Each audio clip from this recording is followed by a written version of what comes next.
Warga yang sudah mengikuti vaksinasi dosis kedua dengan rentang minimal 3 bulan terakhir sudah bisa menjalani vaksinasi dosis penguat atau booster.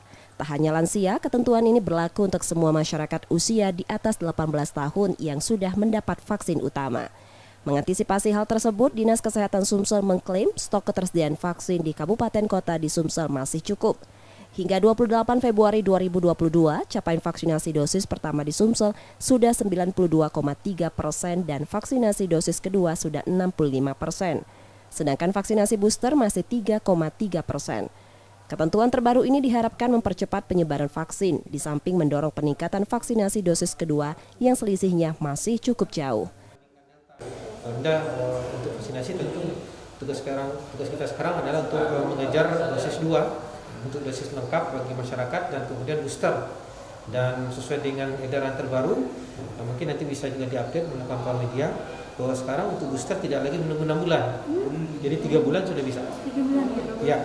3 bulan dari dosis kedua itu sudah bisa ya. Kalau kemarin 3 bulan hanya berlaku untuk lansia, edaran terakhir ini berlaku untuk seluruh sasaran usia vaksinasi booster di atas 18 tahun.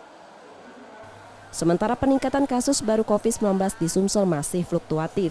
Terakhir penambahan kasus harian mencapai 500 kasus dengan lebih dari 11.000 kasus aktif.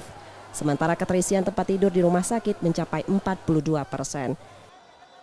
Rizky Nurmizan, Kompas TV, Palembang, Sumatera Selatan.